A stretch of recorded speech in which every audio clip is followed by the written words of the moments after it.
know where the treats at. Is this the passing of the torch, right? Is this what this signifies? It comes down to that front office and what they feel is most important. The champ is here. We've touched down from a higher plane. Why you landed here? We always look forward to that week because it was always intense. You know that we ain't coming back. We about to. The man, the myth, the legend, Dante Hall. My favorite player growing up was Dante Hall. I love you guys in the show, but Dante was my guy. Get to dashing because you done on the warfield.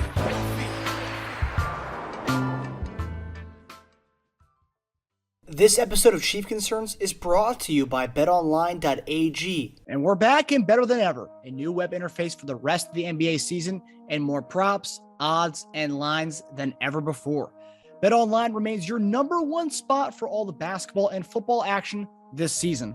Head to the new updated desktop or mobile website to sign up today and receive your 50% welcome bonus on your first deposit. Just use our promo code BELIEVE50, that's BLEAV 50, to receive your bonus. From basketball, football, NHL, boxing, and UFC, right to your favorite Vegas casino games. Don't wait to take advantage of all the amazing offers available for the 2021 season. BetOnline is the fastest and easiest way to bet on all your favorite sports. BetOnline, where the game starts. Welcome to the Chief Concerns. I'm here with our host, former tight end Jason Dunn and former quarterback Eric Warfield.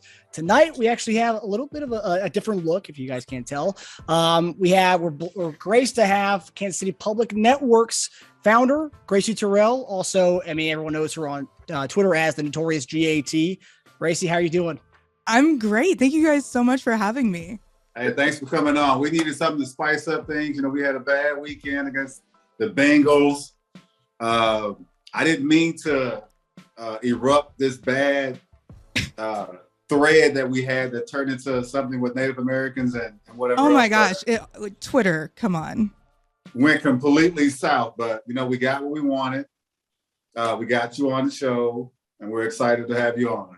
Thank you so much. I had no idea that many people wanted to hear from me in that regard. I was like kind of taking the winter slow. The kids just went back to school. I'm like, all right, just getting back into the work mode. I'm like, all right, let's do it. So I appreciate it. Yeah, you was pretty much on everybody's list. I was like, oh wow. And so when I seen the meme with you with the Undertaker coming up, yeah. I resisted wearing my D-Generation X shirt on. I thought that was a little too aggressive. So I thought it was funny too, because Chiefs Kingdom on Twitter really doesn't agree that often with each other. So it's funny that most people were agreeing with you coming on the show. So I thought that was fantastic. That was a small Christmas Happy New Year miracle. So I appreciate it. But you know what also too was just encouraging that we had a lot of good feedback, from people wanting to come on. And I think that's, sometimes this thing is needed, and actually, you're not the first female guest that we had on. We had a Fatima Figueroa. Yeah, you guys went international. I was like, what is this? This is incredible. Look at that. My sister-in-law, so I love it. Fatima, she's fiery. She loves everything about the Chiefs. And I loved her story about how she just was picking up football to be a better girlfriend. And I'm like, that's exactly, I picked up football and talking about sports from my dad. He grew up in a rugby household, but I would grow up listening to 810 and I'm like, this stuff hurts my head. Can we please stop listening to sports radio? And then in 2014, I got a random DM from Stephen St. John and he's like, who are you? You have a smart mouth. And it was on Twitter. And it's been from then, just that sphere of nonstop social media. But when people always complain about it, I'm like, I think it's a great place because you can interact with people. I don't think former players really understand the depth of how much Chiefs fans really want all the stories, all the information. They want to know about you guys. They want to know about what it was like. And I think it's great when former players come out and start kind of taking over the media space. That's who everyone wants to hear from, not people who didn't play the game. Yeah. Well, I think, Twitter in itself is a great platform, like you said, just to kind of, come out and meet, fans or one other game. And just for me, I'll just say this, kind of reaching out and getting on Twitter, because I had no idea what it was about. My kids were trying to tell me, Dad, get on Twitter, this and that. I'm like, yeah, I'm not even on Facebook. And so I would presented it for a long time. And once I got on, I just started kind of poking fun. It was good to kind of, just step your head into the picture, step out of the universe a little bit. So I definitely agree with you on that. And you can't tell a story of Chief Concerns without social media. I mean, that's how we have this bond and friendship because of social media. So that's, social media is a special place to this show. So Gracey, what's your story? I started Kansas City, born and raised, went to Shawnee Mission East, was really active in lacrosse, which is not a common sport here. So I didn't really do much in athletics here in Kansas City. But then I got older, went to K-State, came back home when I had my daughter, and I was working in mortgages and I hated it. And I was not good at it. And so I realized I'm like, this is not where I want to be. And, fast forward, I started a sports blog, kind of like everybody does. I feel like everyone has a blog or a podcast right now, but it's about your message. And there was not a lot of women in sports at the time in Kansas City. And so I went on to be Kansas City's first host of the all-female sports show on 810 and ESPN Kansas City.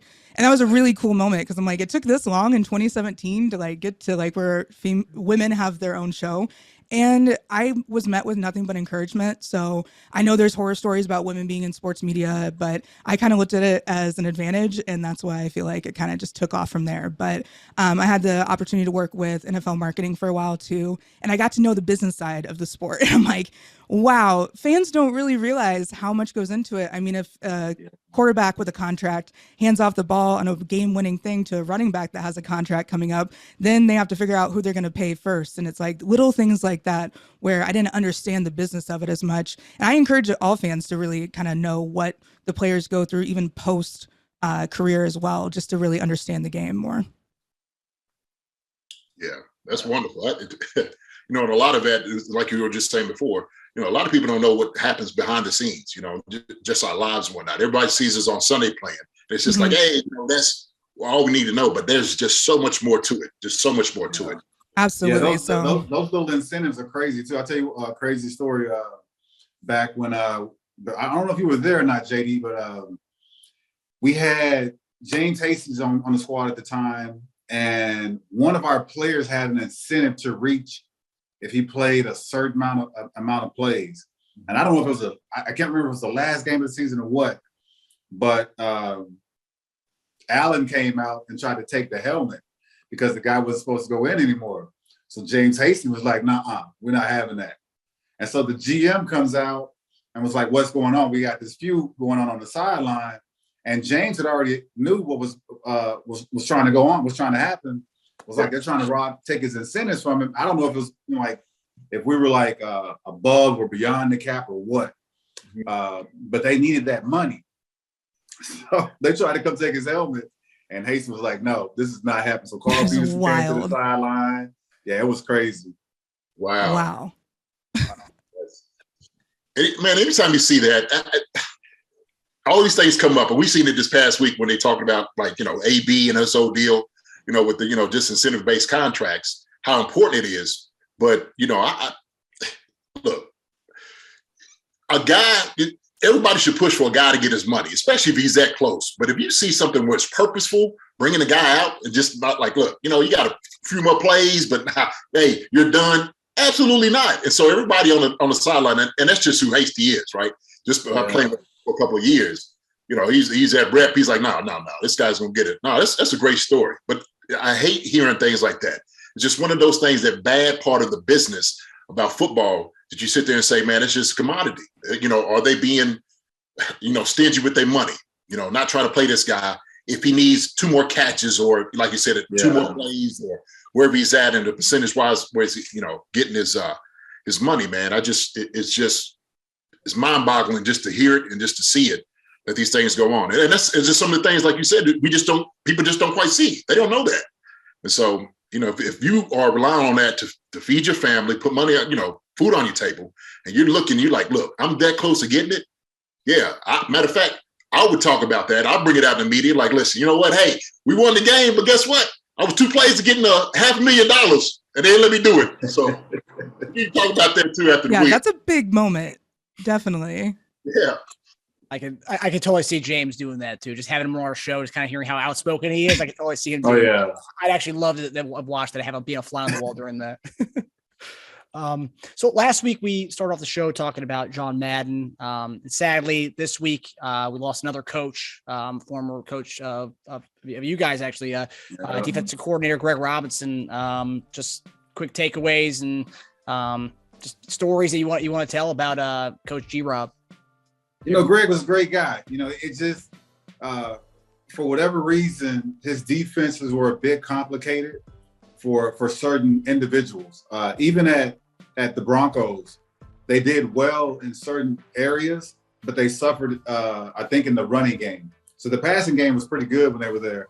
And then so also when he brought that same defense to Kansas City, I think we were leading the league in turnovers. So we were doing well a lot in the passing game.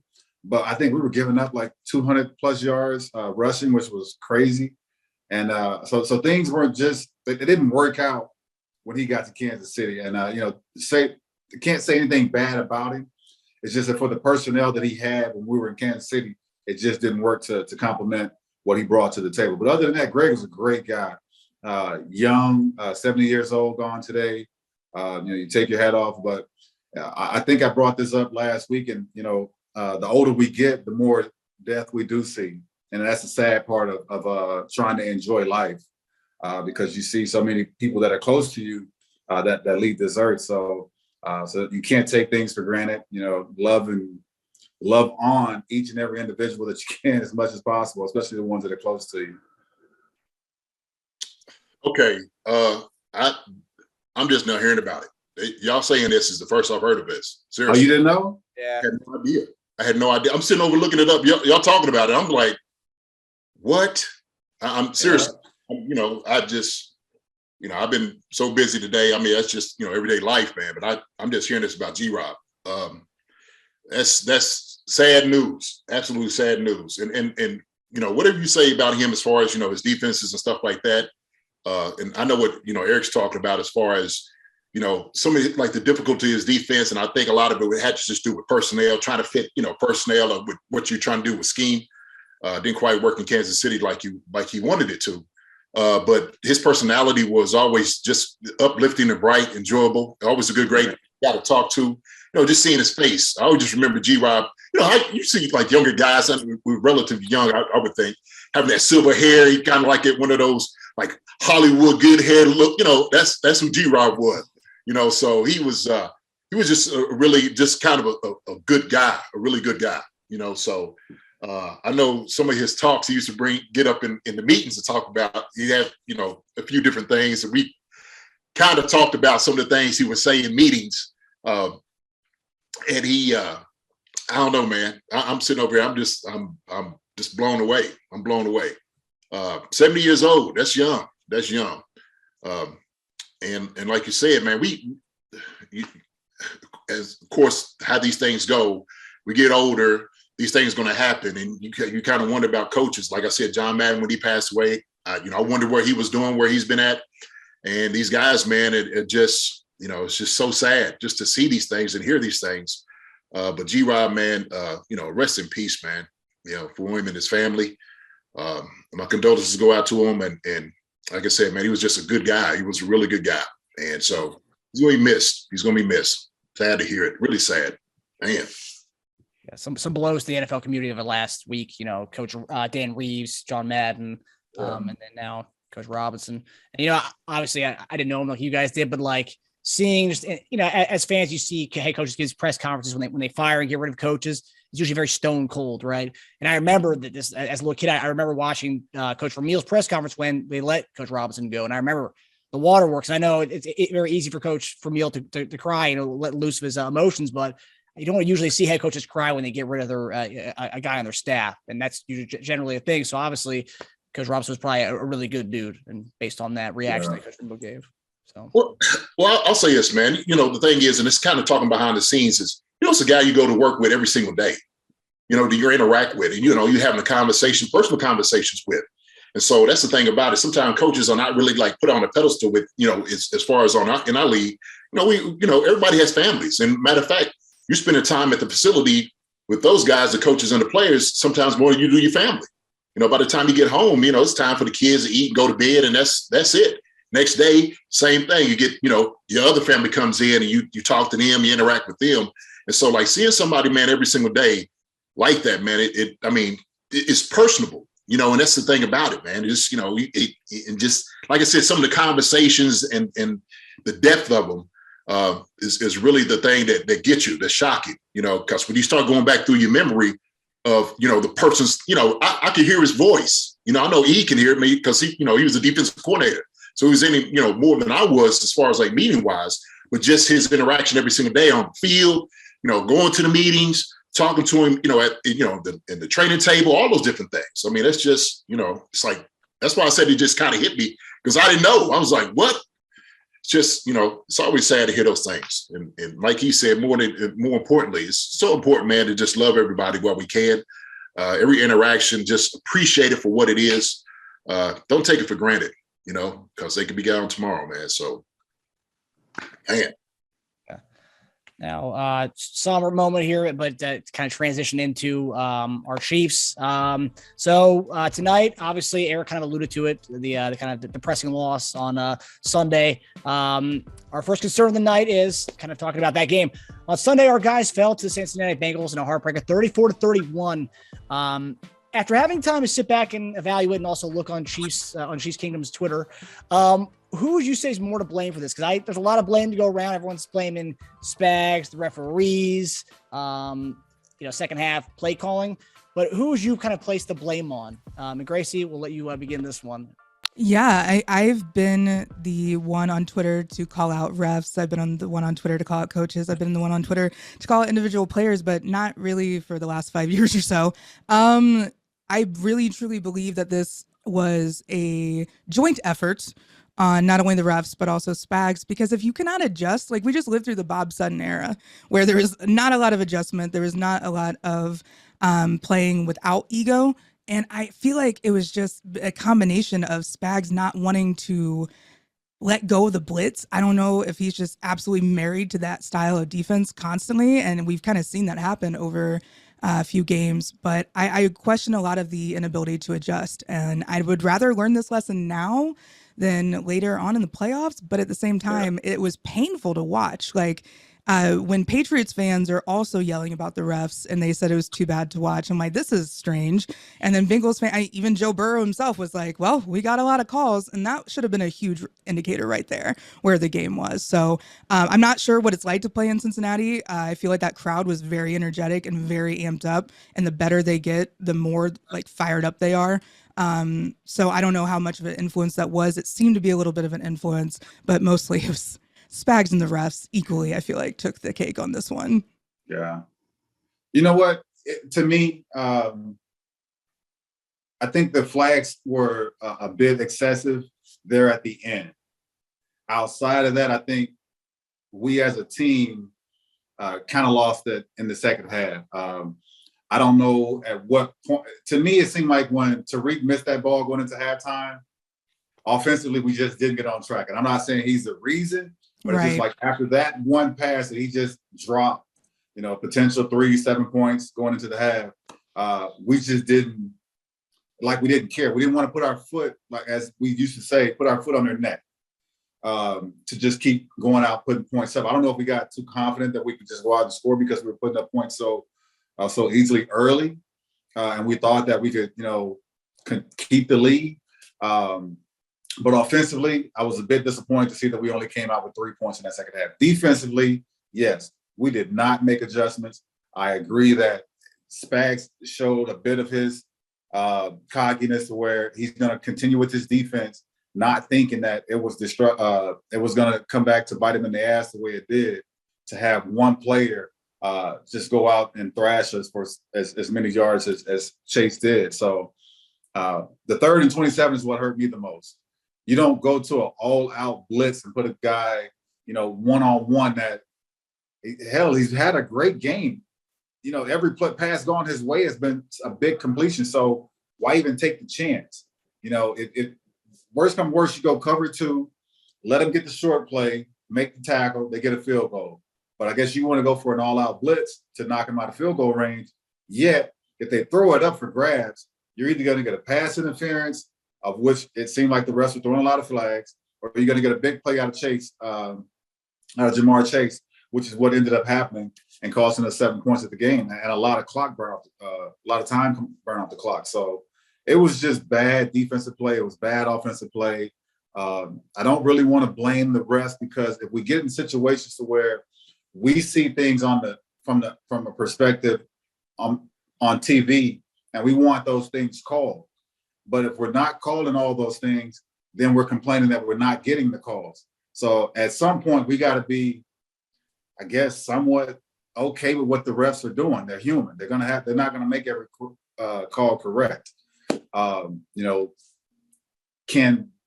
Dean, was it Blandino? Is that his name? Or the other guy that's the professional guy that they usually talk to once the plays happen? I would like it better if they could just call one of those guys in New York, say, hey, reverse this call or do that call, or yada, yada, yada. Instead of just having the refs go to it and seeing the same thing. Because I know it kind of bites at their egos when they have to go back and correct a call that they made, from what they've seen on the field. So, again, they're human. If we complain about having too many and then we don't get enough in the next game, we're going to complain about that. So, at that point, we just have to go out and play, best ball we can and not really care what the team is. Shit, we had a chance to get home field advantage, lock up the AFC West and all of this. And now we're sitting here, depending on another team, Houston, to beat Tennessee in order for all this to happen for us. So we just need to take care of our own problems. Yeah, I like how you kind of put the question is Spags or the refs. I thought that was interesting, because I was just like, oh, wow. When I was like, okay, those two. So I believe it's a combination of a lot of different things, a lot of different factors. And this without a doubt was a team loss. It was. And I think, really when you kind of look at it, and I feel like Eric did, down the stretch, fourth quarter, third quarter, there was a lot of ticky-tack calls. But yeah, you know what? There was some I was like, okay, I can see that. I can see the flag on some, some of these calls, right? And like you said, some of these things you can't quite weigh out. Look, I know we want every call. I mean, it's just not going to work in the game. And so sometimes call works our way, sometimes it doesn't. Sometimes it make the call, sometimes they don't. But my thing is, offensively, it's all about rhythm. I mean, it really is. And so what he said, just kind of alluding to what he said about, end of the half with Tyreek missing that ball. When you go in and you score, that is like, okay, now you could just there's something that you could go ahead and build off of coming in second half. And so when you come out second half, you don't start, with the ball in your hand. It's about getting into a rhythm. And the second half, we just didn't get into it. It was a lot of, same thing. Missed balls, not getting the first down, not sustaining the drive was the problem. And that's an issue. And so another thing, too, is if Cincinnati's doing things, and, of course, calls coming in, where they're able to sustain drives and, making some plays. And I kind of went back and just looked over things. There were some good calls on that part. And like he said, man, that 3rd and 27, I think we all kind of text each other like, man, what are you doing? Here's the thing with Spags.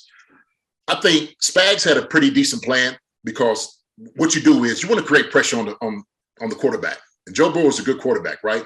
So he's a young guy. So the thing is, you throw him off by, of course, look, I don't want to try to cover guys all around the field. With those 3 guys you have, those 3 monsters on the outside, you don't want to cover those guys all day. So the thing is, I want to make sure that I'm trying to cover, call a blitz and hit home. Now, some of the blitzes he was calling, we was missing. There was one that Joe Burrow spun out of. There was a tackle, and he completely missed it. There was a lot of missed tackles out there, too. I watched that whole second half of the field. There was a lot of missed tackles. So defense didn't do well tackling, but also, too, like if we go into that 3rd and 27 play, absolutely. You got to call either cover 2 or, cloud coverage. And I just don't understand why you don't do it, why you don't double me. It to me, it just didn't make any sense, right? Because the worst case scenario, right? Well, we'll take it besides him scoring a touchdown is, well, he's short, getting the first down. Now you regulate him to like a long field goal, right? Which you want him to do, especially kind of in the wind, it's cold. You have a better chance of doing that. So you play it safe. Don't call the blitz. Sit back all the way. Make sure you cover deep. Doesn't do that. You call a blitz, doesn't hit home, and then it's like, oh my gosh, here's the worst possible thing you could possibly done. And so it just didn't really make any sense. To me, it didn't make any sense on that play. I think Spags, what he was, because you got to go in confident with your game plan. You do. And I think he was confident with the guys, what they've been doing for the past few weeks. I get that. I get that part of it. Spags is trusting his guys. And I trust them too. I trust the secondary. Well, didn't quite work. Jamar Chase is eating everybody's lunch up. He's taking names. Everybody's sitting over, I got him. And It just happened that day. You know what And JD, it was a lot of one-on-one stuff. Now, I've seen Randy Moss, take the top off of most defenses that he played against. Right. Randy was going against double teams. That's a different defense, but that's a different breed of an animal too in Randy Moss. Absolutely. Chase was not beating double teams. No. If a dude's got 200 yards on you, double team him at some point. Even on that 3rd and 27, I don't think we got the ball back after that, because once they converted that, all they had to do was just run the clock. Just run the ball, run the clock out. Right. So if they go we get the tackle, we at least get the ball back, give ourselves a chance. Yeah. Now, I agree with you, right? And the thing is, I'm not going to put Jamar Chase in Randy Moss's, I don't want to. No, not even close. Right? So, Randy Moss, we know we're going in, we're doubling as soon as we come in, on the field. He comes out warm-up, we double him on warm-up. So that's where I look at with Randy Moss. Jamar Chase, absolutely. You double him, especially in a situation like that. Like, that's situational football. And to me, Spags failed on that situation. He failed in that situation. Now, the other plays, when I was sitting there, and then we was calling, because remember we was talking about a sourcing, not covering over the top. On that one play for Jamar Chase, who was running up the sideline. And so when I was sitting over looking at it, I was looking at the coach's thing. There was no route that was really holding him to the hash. It wasn't. So he knows. Oh, at that moment, we talked about it was blown coverage. That's all it was. Coverage. Yeah. But I know me and you both was like looking at him like, man, what are you doing? Like, you have cloud coverage. You know you're over the top. There's nothing there that should be able to hold you. Tyrann Mathieu was down in the linebacker box, right? He has flat. Maybe he's probably doing, hook to curl, or maybe seam route, right? Yeah. So it's got to get over the top. Come on, man. What are you doing? Like, seriously, right? And so I think it was like that, things like that, plays that shouldn't have happened, that they hit on, right? Plays that Spags called, like the blitz that didn't hit on. And I don't think sometimes there's some things you just wasn't physical enough. It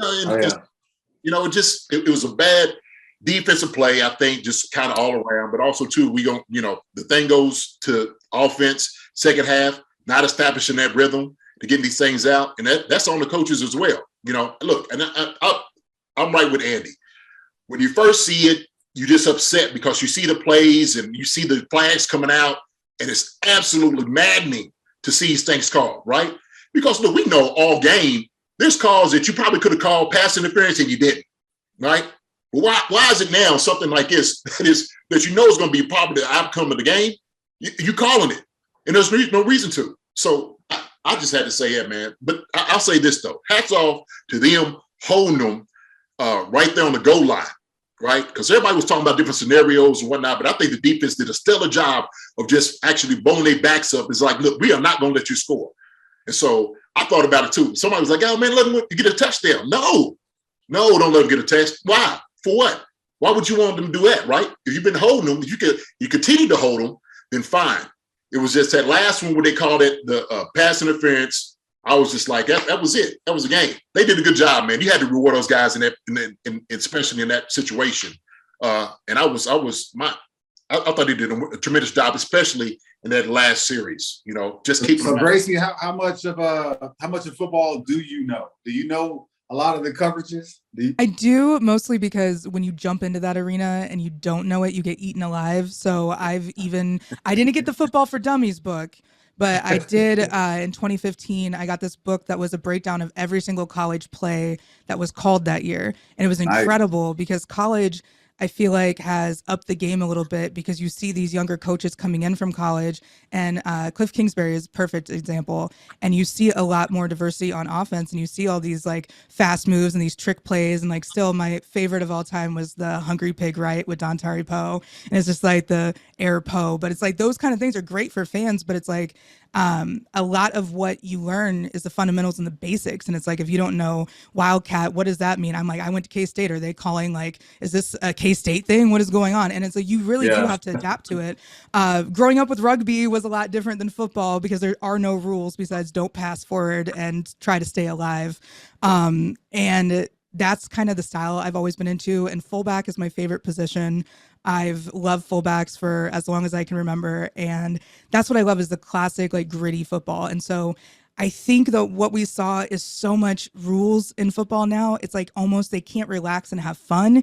And so I feel like that also dampens their play style, because we're not going to see the fast moving, fun college style, because there's a paycheck on the line. There's huge amounts of pressure on the line, and there's 3 chains of command before they even, know what they're going to be doing when they run in. But I think it's incredible to go back and watch Chiefs breakdown film from like Twitter people, because I get to see different perspectives. But truly, unless you sit down with athletes and like really understand the game and go to football camps, that's where I was. I used to call high school football for 8-10, and then I would go and organize football camps for the players. And so then I would spend all day long with O-line guys and D-backs, and they would be teaching all these kids. And that's where I really learned the most, with hands-on experience and watching them go through the drills. But I definitely get overwhelmed still with play calls. And it's like, I'm finally seeing the formations when I like right before I'm like, oh, hey, I think I know what they're going to do. And that's a cool kind of flex to be like, I think I'm aware of it, but I know obscure sports knowledge more than anything. So if you want me to coach, probably not. But if you need me to like recall some strange information, I got you. Nice. Listen, look, I could tell right now by the attitude, you could definitely be a coach. I love it.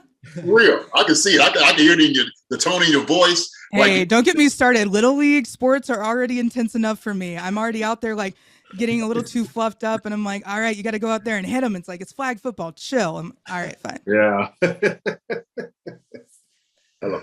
So what did you think as far as, that last series, on the 30 and 27, what did you necessarily see? What was your, I was having flashbacks almost. Like you guys talked about how these games that we see where they don't adjust and they have these deficiencies and the two halves look like totally different teams.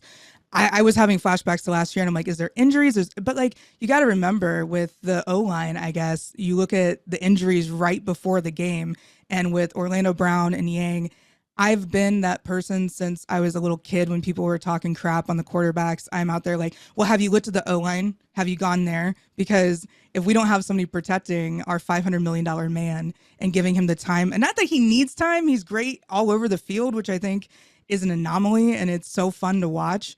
You need to give him the time, and we need to make sure that we're actually protecting him. That's what I was so nervous about. But like the O-line kind of held their own this game and gave him time, and it was a lot of miscommunication, I feel like. And you guys said it, the mojo was not there. The confidence wasn't there going into half. Going into, I don't know what it's like going into half and having like a slip up right there at like what happens in the locker room. But I feel like there's pep talks and there's moments that they're like, okay, we can regroup. But then they were cold because they had to watch Joe Burrow march down the field and destroy us. So it's like, when did we really get the advantage to be warmed up and ready to go? Right. Nope. Didn't. Yeah. And when you go in, especially on offense, you missed an opportunity. You did. And so you could easily put your field goal kicker the way to get 3 points. I mean, that would have did wonders for the team as far as mentally, saying like, look, man, you know what? These guys can't keep up with us. And so, especially if when they coming out with the ball at the half, that's that tone being set before you go in at the half is so key. It's so important. Oh, especially, and it's at their place too. Their place. Yeah. We get that completion. We get 3 or 7 points out of that. I think it's an easy win. Yeah. But you don't take advantage of the of what's given, and you get an easy catch that bounces off your shoulder pass instead of you catch it with your hands. And all of a sudden, it's like we go in and it's kind of somber. It's like, okay, what happened? Are we pointing fingers? Are we blaming it on him? Do we talk about the yardages that Chase is already, eating us up for? So I think that could have been all overshadowed because we would have gone in with much more enthusiasm with a big play, some extra points. But yet we go in, it's like, okay, they've gotten in the rhythm.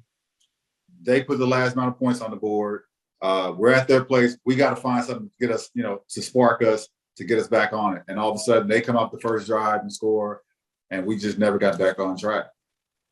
Yeah, I think Tyreek needs to look into Nike gloves. Right now he's wearing Grip Boost, which is like it's like his own brand because they have the peace sign on them. I think he needs to go to Nike or Cutter gloves maybe. I don't know. That's an underrated blame people aren't talking about. Underrated. I love it. Those cutters, man, you can put oil on them jokers and water, and you can still catch anything. Yeah. Seriously. You guys kind of alluded to it. So today, the presser, Spags, said that he was treating the 3rd and 27 like it was a 3rd and 6, and he just wanted a complete pass. That's one thing. As you guys talk about it, that's what he said. He was treating like a 3rd and 6, which obviously want to play situationally. I don't know. But I was looking at one. But even if it's 3rd and 6, though, it's, we go all out blitz. He doesn't even hold the ball long. He just throws it up for grabs. His guy who was hot that day made the play. Yeah. Okay. Before you go to JD, so I even made a comment on Twitter with Patrick Surtain, and Patrick was like, man, if I had heard the defensive coordinator call an all-out blitz and this guy is hot, I would have cussed him out myself and changed it to a cover 2 and ran a cover 2. Sometimes you can do that. I don't know if Ward and those guys over there on defense, have that kind of I don't know, bravo about themselves to bulk up and say, hey, I don't think that's the right defense for us. Especially when it's not that we can't cover. Like, shit, some people just have a good day. So it's just their day. Kobe putting up 81. What can you do? Derrick Henry running for 200 plus. What can you do? It's like his day. I think that there's a lot of ways we can help ourselves, though. And the coordinator calling the right calls is going to be able to help us with that. Yeah, but wait a minute, hold on. You say you can just call your own play? No. So you just want help over top, or okay? I'm wondering. So if I knew Spags was calling the all-out blitz on a 3rd and 27, I'm the guy that's coming up there man to man. Right. I'm in a bad position because man to man, I don't have any help. It's all-out blitz. Yeah. You have no help. Right. So this dude is already hot. Throw it up for grabs. Offensively, you're going to get a pass interference, or you're going to make the play. Mm-hmm. So, especially if you see a guy up, bump, and run. If he's playing off, he has a better chance because they're probably going to throw the slant, hoping he can get the extra yards. But he was up in press man. So, hell, that's the best situation you can ask for if you're offense. Okay. All right. I was just going to say, asking somebody to come over the top, and you just like, look, coach, I didn't hear the call. I'll pass go over top, man. I didn't hear all that blitz. I heard something, but I wasn't quite sure. So I know you played off that way. So JD, you can basically look at that. The call is going to be called in to the linebacker, and there's going to be a signal sent in. No, I get it. No, I understand that. I understand those things. You don't like that call? You can look over there and say, Spags, no, we are not running this. You call something else, yes. I want to know who's going to do that in our defense, because I think the younger guys are like, this is a Super Bowl team. Okay. I'm like, this is the Chiefs. Like, let's calm down. Like, you can definitely be vocal. You can definitely be respectful and vocal. But you have to step up and be like, I don't feel that's right at some point. I agree with that. But you know what it is, and this is what I love about them. Those guys feel like they can play with anybody, and they've been doing a great job. They really have, right? And so to them, it's just another challenge. It's another challenge. Now, I would say this, technique-wise, as far as him opening his hips and playing the way that he played, didn't really do a very good job, right? No. I can't say he did a bad job. He was in position, turned his head at the right time. Dude just made an excellent play on the ball. That's what you got to give him credit. Give Jamar Chase credit for making a good play on the ball. No, I'm not taking away. Ward turned and ran with him. It was in his hip pocket for a second until when he looked. When he looked, Chase got an extra step on him. That's when he went up over his head and caught the ball. In that situation, 3rd and 27, you wouldn't even put Ramsey to tell him to go up and press the guy one-on-one for a 3rd and 27 play. You don't do that to the best corner in the league. Yeah, I agree with you. It's just a bad call. To me, when I looked at kind of the technique, Chase ran by him. Right, like you said, when he opened up, he was absolutely past him at that moment. If I'm sitting over one-on-one, it's just me. I'm just saying this is me. I'm like, this sucker been running all over the field. You best believe I'm at my back better right now. I'm already opening up all the way. So in that situation, JD, the offense already knows. So when that quarterback comes to the line of scrimmage, he can tell by when that safety moves or if they get a motion, whether it's man or whether it's zone. So if you motion, Yeah, no, you talking to offense. If you motion and you see this guy comes down to go press man, there's 2 calls that's going to be made from that receiver and that quarterback. If it's press, you're going to run a 9 route. If he's off the line, if he's off the ball, you're going to run a slant, and he's going to make whatever yardage he can make off the run. It's automatic in every offense. It's the I see you thing. I look at you. If it's press, I'm just throwing it up for grabs. If he's playing off coverage, exactly. You can't throw a pass. I don't care. Look, 3rd and 27, you ain't running the slant route at that moment. You're not. This is a straight down route. This is a go route, period, right? Now, you're not running. If he's playing off. If he's playing 9-10 yards off, you can't run a go route. Look, you don't have time. Look, absolutely. Look, so here's the thing, right? I'm just offensively, okay? Philosophy is this. If I'm running the slant, right, I don't care. It's not enough yards. You still got somebody over in the middle, right, to come down to make the play. So if you're running that slant. It's an all-out blitz, JD. So you run a slant, you got to understand, all-out blitz. There's nobody else out there. The safety is already down. It's all-out blitz. Now, all right. Slant is big yard. I get it. You just got to make the tackle still. Right, you got to make the tackle. So the thing is, I'm going over top. And so this is what offensively thinking. Now, hear me out. This is what we're thinking. We're going the 9 route because either there's 1 or 2 things can happen. Well, actually 3. One is you don't catch the football. Number 2, you get the deep route and catch it. Or number 3, you're looking for pass interference. And that's what those guys actually was. They trying to throw it to get pass interference. So that's why you go the 9 route. So Joe, when he's immediately know, first off, it's the matchup, right? I got Jamar Chase out here. Like you said, for Randy Moss, my best player, it's the matchup. So I know already I'm going deep route on this. Hopefully on this deep route, I'm looking for the PI. That's obviously that's what you're thinking. That's exactly what you're thinking. It's not automatic. You think that. It's not going to slant on that. It's not. It isn't. It's just not. If I know it's 3rd and 20. Okay, you're talking to an offensive guy. I'm telling you, 3rd and 27. I can call every offensive receiver that I know right now, and they'll tell you the same thing because the middle is wide open. There is nobody to stop you. But the guy can get the tackle, right? So if he plays off, right, you hit him with the tackle on the 9 route. You can't. But we're playing two scenarios. Look, we're looking for 2 outcomes. Me and you are calling our receiver friends after this is over with. We're gonna move on to the next. What are you talking about? Man, look, I coach receivers. I played offense. I've been offensive coordinator. I'm telling you, right there at that moment, you have 2 options. Okay, throw the 9 route. Okay, so you can get pass interference, or you get the deep ball and catch it. That's it. That's what you're looking for. And so when you know that our guys play aggressive, because we play aggressive out there at corners. And I think part of that is what bit us is because then you could throw the flags out on these guys because they are aggressive guys on the outside. And that's what I love about them because they are aggressive corners. I love it about them. That's why they got the confidence in doing that. But that one right there, Jamar Chase, that's a 9 route all the way. It ain't no slant. We ain't calling no slant. We ain't doing this. All right, we good. Let's get on to the next. You got to get Gracey back here. Hey, that's okay. I'm following along. I'm learning. I should be taking notes over here. And you'll have arguments with my dad. He's like, where did that come from? Don't worry about it. I'm gonna pull this out. This is a playbook. This old thick thing. That ain't too small. You ain't got enough plays in there. I'm gonna sit here and say, all right, I go through all this rating list. That thing is too small. Put that's old Kentucky playbook. Now, you see this? Does that say Kentucky? What does that say? Jay Dunn. Kansas City. Like what are you talking about, buddy? What are you talking about? Come on, man. I love it. That's JD's secret stuff right there. All right, so the next concern, kind of sticking with this offensive we're talking about right now. So during that game, the first half of the game, it looked like the Chiefs offense 2 years ago. And I was texting with a friend. Friend was like, this looks like the old Chiefs. And then second half comes, and I'm like, it's looking like more of the second half of the season last year's Chiefs. You know, and a good example of that game was Tampa Bay, the regular season last year. We've thrown 24 points in that first quarter of that game. Then the rest of the game kind of, you know, we wouldn't step on the neck, as he said. Scoring 3 points in the second half. I mean, what did you guys think of the play call in the second half? I mean, what was kind of going on?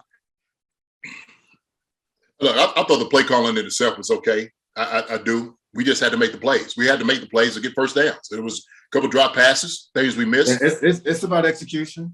It is, no doubt about it. So I didn't really, fault the guys. I mean, you just got to make the play. And that's what it is on offense. It's like part of that is getting into that rhythm, right? Moving the chains. And so, when you come away with 3 points, it's like, dang, gone, like missed opportunity. And so, those guys, they know it kind of the second half. But if you saying, are you being more aggressive in the play call, the second half in itself? When I'm looking over at the play call in the first half and then the second half in this, I don't know, relatively the same. Got to be a playmaker, make plays, man. Period. That's it. Yeah, they were at least connecting in the first half. I felt like it was a lot more energy. We had a lot more momentum, and that can make or break a game. You know, the energy is all there. So not having that streamlined Mahomes that we usually have, I really don't think I can call it on the O-line because I feel like he had enough time. It was just miscommunication. Yeah. Yeah, I agree. You know, we the plays were called, we didn't execute. Now, is there more, like you said, energy that we get away from in the second half? It kind of seemed like it. You know, air's out of the tank for whatever reason. To me, it doesn't.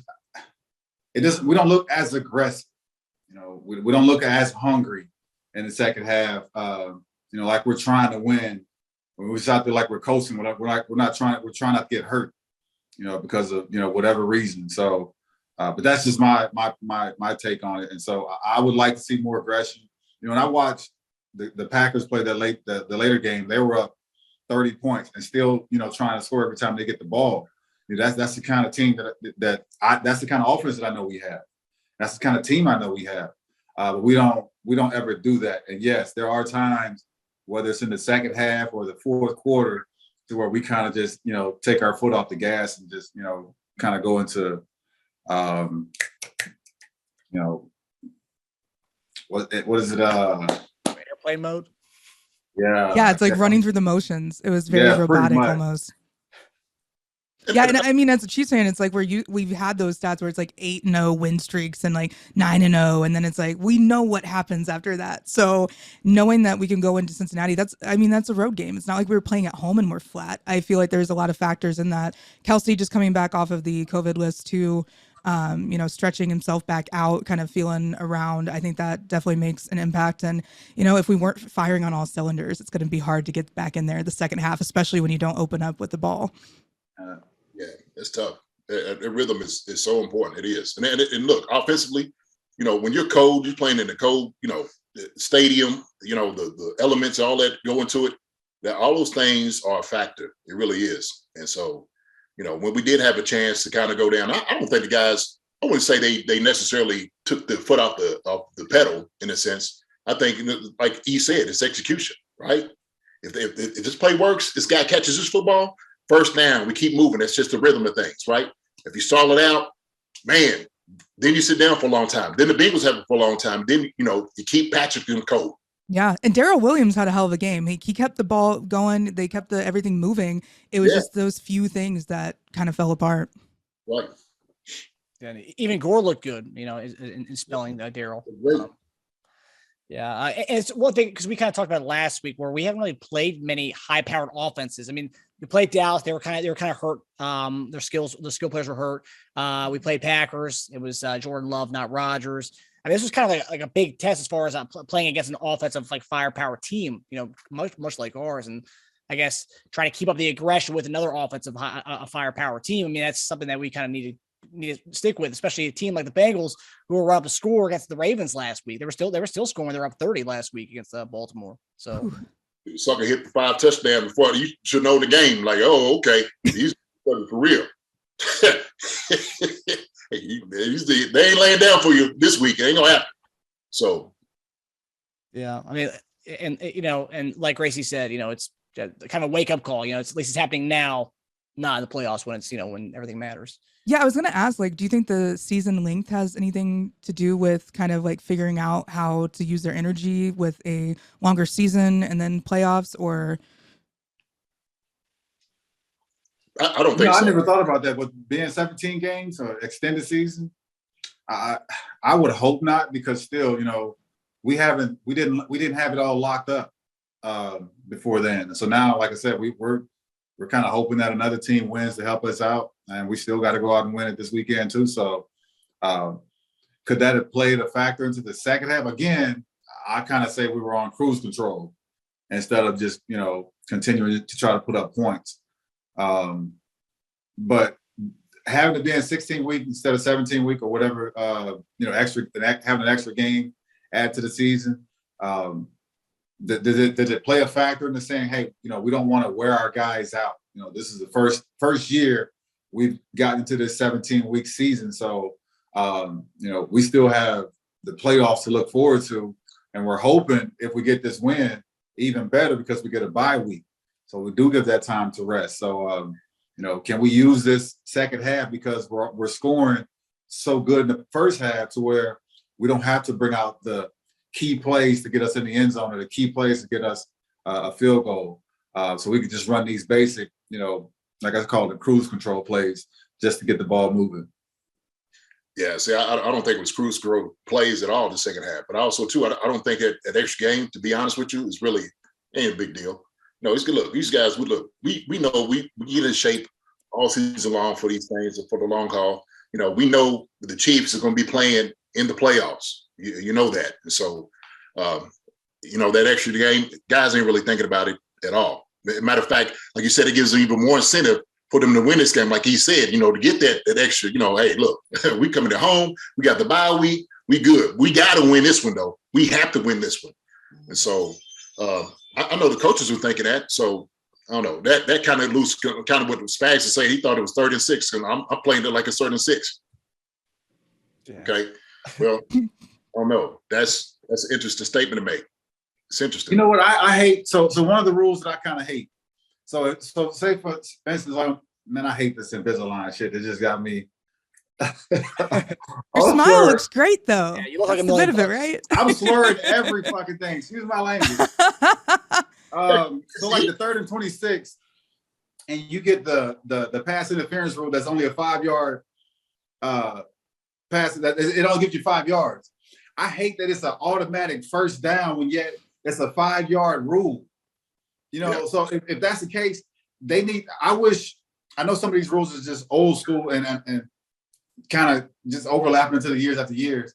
That needs to be changed. Like hell, if I get it, it's a foul, But like if the offense commits a foul, they get the 5 yards. So if the defense does the same thing, well, shit, just make it a 3rd and 22 instead of a first down, automatic first down. I hate that automatic first down just because it's a penalty. Well, you say defensive holding, you mean not DPI? Well, no, they have the because that the pass interference is usually a spot foul. Foul, yeah. Yeah, but they have so you can. Well, I guess it is a holding because that's what it's going to be after the 5 yards. So yeah, but even with that, I hate that it's automatic first down instead of just a 5-yard penalty.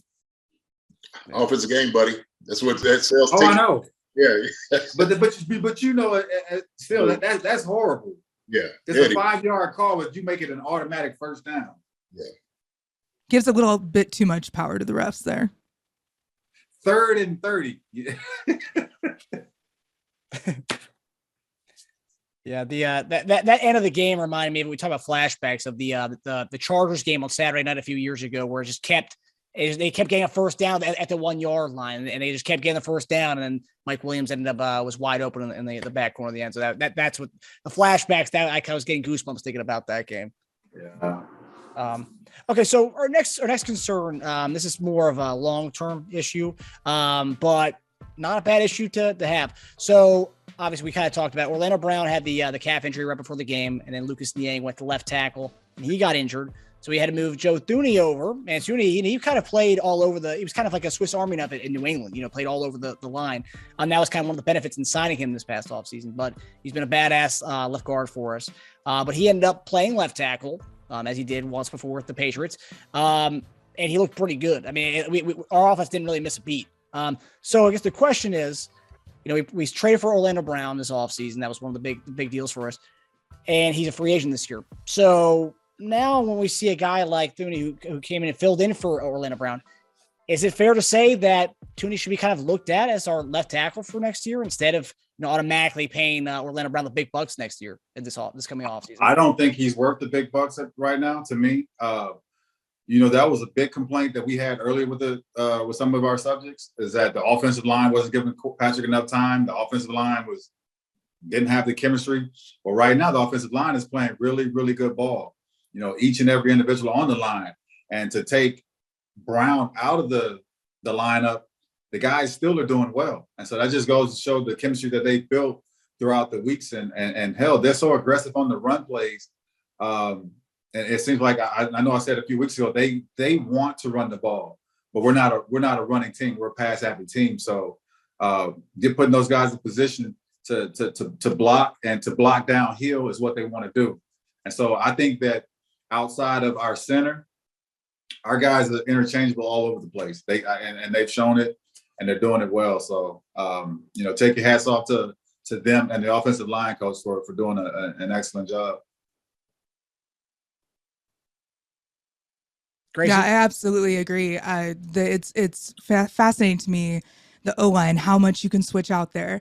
I think Thuney has a little bit shorter arms, and I think longevity-wise, it would be harder for him to keep up with that left tackle position. Orlando Brown obviously has a way better build for it. I think we could look at our depth chart and kind of say, hey, what do we have out there? It's the Broncos. I'm not throwing any shade to them. I do have a funny Drew Lock story from 8-10 varsity when he fumbled the snap directly to him, and I called him Drew Pop Lock and Drop It. So that has haunted me my entire broadcasting career. I may have gotten sent to like Park Hill South after that one, so I don't know. I was a little bit benched after that. Yeah, I liked it, but his parents thought it wasn't that great because it was like one of his big games. Is right after the Simone announcement and all that. I'm like, oops, my bad. I really loved it from my highlight reel. But, seeing that Thuney has that ability to fill in, I think it's great. Guard, I think he's built for more. Guard, we already have center covered, I feel like, but guard, I think, is where he stands. But I think if we pay Orlando Brown more, I don't know. I just want everyone to protect Patrick, and that's really my only goal at this point.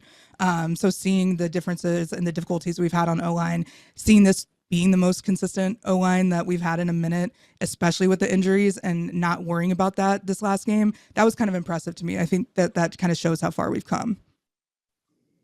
So are you saying we should re-sign Brown? I don't think we should if that's going to be a huge amount of money. I feel like if we have something, that's huge. But I feel like Brett Veach is a wizard at this point. Like, I don't know what he does, but I know it's not socializing, and he just sits and like works all the time, I feel like, and just figures out how to move things around. Yep, we still got him. That's a big one. And that's what Twitter has really been all over him this year. I don't understand that. Like, he's a very vocal player. He's very outspoken, and they like really rattle him up sometimes. It's wild. Yeah, they get under his skin. Yeah, absolutely. Can you like I guess social media wasn't around, but like fan interaction wise, did you ever let them get under your skin like that? With the fans, you don't, because you can easily block them out. Right. It's just the things that you can read, or things that you hear. So if you read the newspaper, this happened and that happened, like it sticks because everybody else can see that. You hear a fan in the stand, like he can talk all he wants. Yeah, they're still paying to see you. So yeah, well, not even that. It's just you're never gonna see that guy. You're probably gonna. So it's not. It doesn't mean as much. But when it's written and you can see it there, kind of like the social media stuff. So let me. I'll go back on the subject what we was talking about. I think Thuney did a tremendous job, no doubt about it. Now that was a temporary solution to a problem that existed, right? And Gracey's absolutely right, 100%. And I was going to say that before she said it was, Thuney is definitely a guard kind of prototype. Like you said, didn't have quite long arms, but look, when they brought Niang in before he got hurt, you could see it. The play he got hurt.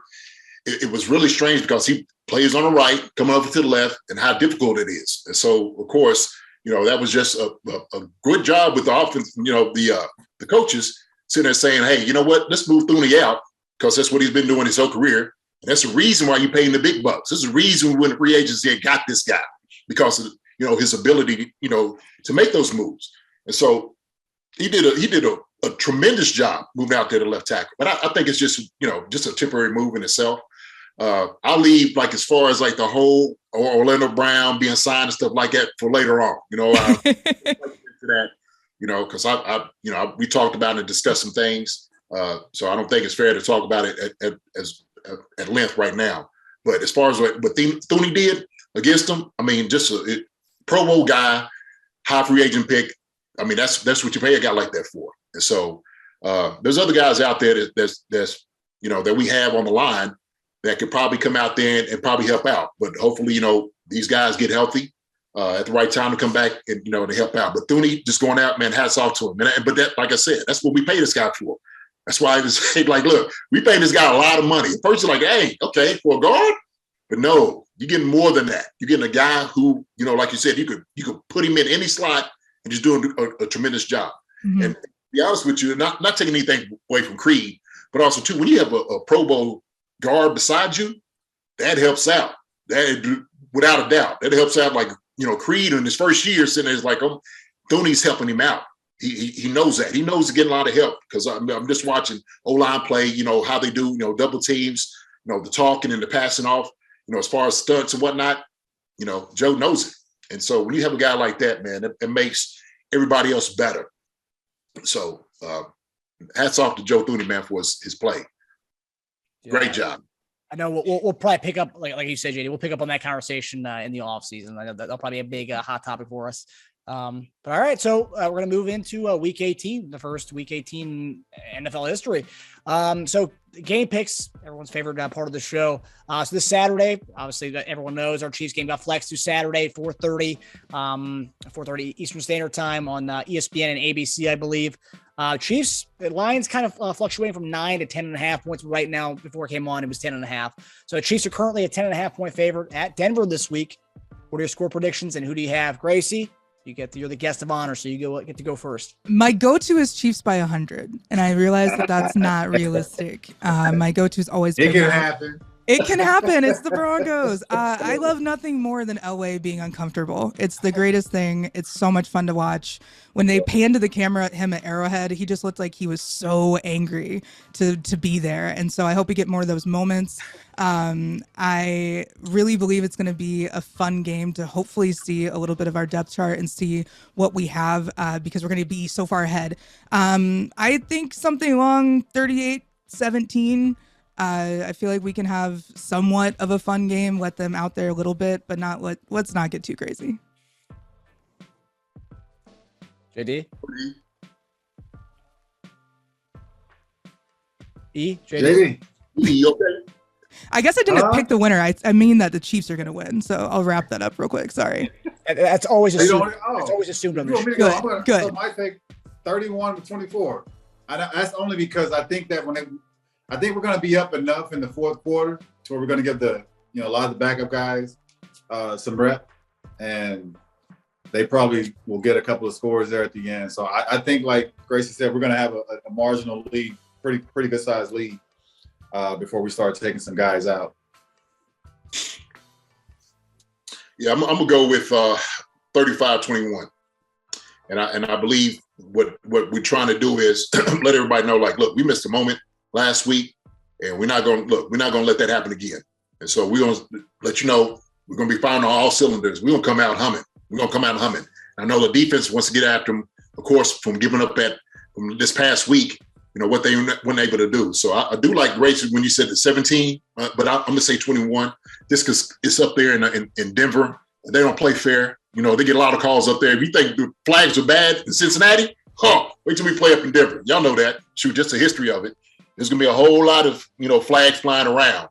But I think these guys are going to be ready for it, man, and just kind of, make the statement, let everybody know, like, look, we're upset with this. But now there's no doubt what we want to be able to do. And I think the best thing you could possibly do is the last game of the season, like you said, firing on all cylinders, but let everybody know, look, we putting everybody on notice. This is where we're going to start at. We're going to finish with the Super Bowl. Scoring all these points, but defensively, we're going to hold everybody under 21 points and less. So that's what I'm saying. Chiefs. Yeah, so Grace, what's your favorite part about doing the show? We have the Kansas City Public Network, and there's all sorts of podcasts all over the place. We have anything from arts and entertainment to men's mental health and gaming. So we really like to cover all aspects. I have been benching my content in order to help boost some other people for the last year or so. So I get to put out a lot more content now. I'm very, very, very family centric, very close to my parents. So a cooking show with my mom here and there. My dad has some crazy stories from his life that I want to document. I really just believe in the power of storytelling. So getting to know people's stories, anywhere from my pest control guy, whose dad used to be a jazz saxophone player at the River Market down in the days where it's like Italian mafia wars down there. I sat there and talked to him for an hour one day, and it wasn't like a podcast or anything, but those are the type of interactions and random conversations I've had over the years where I just have this very obscure collection of people at any time. I could be like, do you want to talk about this? I want to learn more about this. So really the learning and the hearing people's stories, I think it's really therapeutic for people to talk about what they've been through and to share their stories, especially older people that. Very true.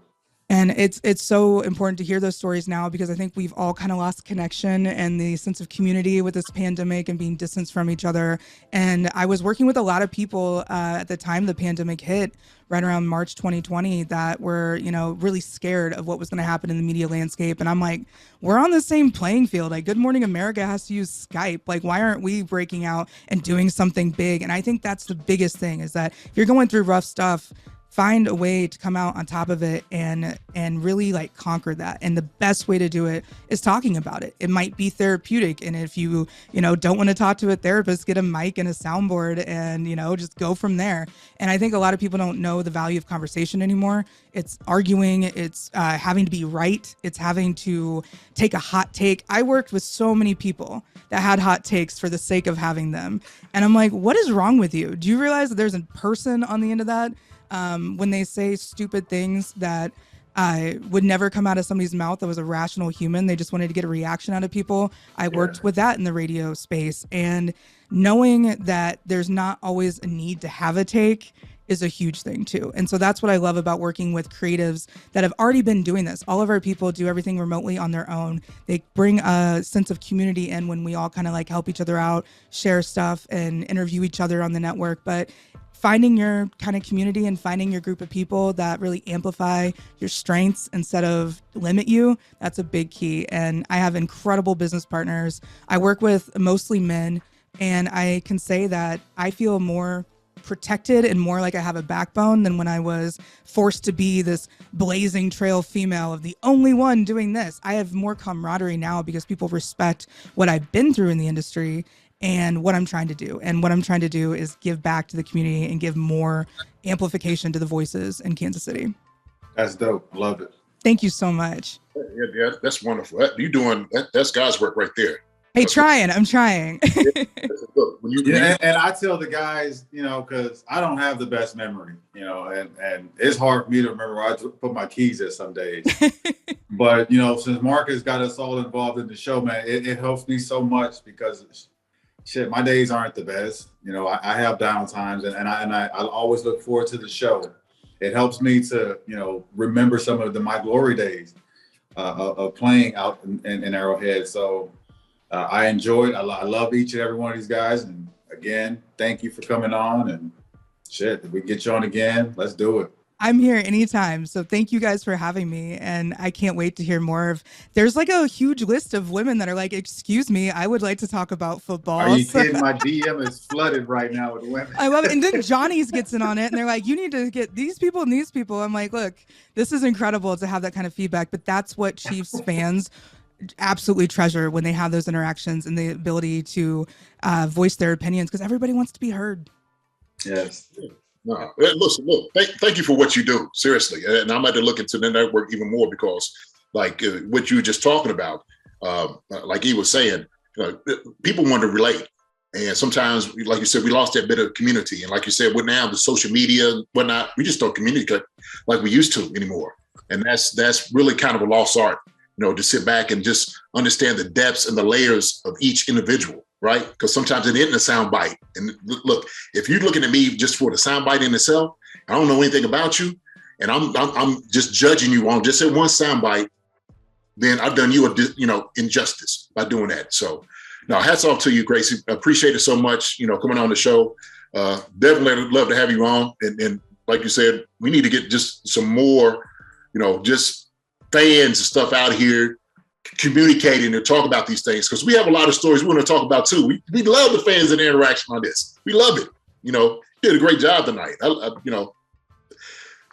Yeah, some of the guys come on, they get nervous, like they don't. Oh yeah, good old country boy. I saw him I was watching and I'm like, that dude's amazing. I met him at so many tailgates and he's like, hey everyone. Yeah. I'm like, who is that? Like, what's going on with that? But you told him to loosen up and he did a little, so I love it. And that's for everyone out there, that's Kansas City Public Network, KCPN. Yes. KCPN. It's KC Public Network. You can find it on all the platforms. And then mine is at KCGAT, which GAT is my initial. So that's what people call me. But I'm going with Gracey now that I'm growing up a little bit. You're an amazing follow on Twitter. Thank you so much. I retweet it all the time, and it's like, okay, that's amazing that we had you. I mouth off a lot. That's how I got here. So here we are. I believe the word was sassy. Everyone kept calling you sassy. Oh God, what a title! Keep doing it. Keep Thank doing you. Seriously. All right, guys. Well, does it for us. Thanks for tuning in to Chief Concerns presented by BetOnline. Gracey, again, it was awesome having you on. We're definitely gonna have you on again. We're gonna keep you in our Rolodex. Nice Look forward to it. Wait, Happy New Year. Thank you so much. Thank you so much, Gracey.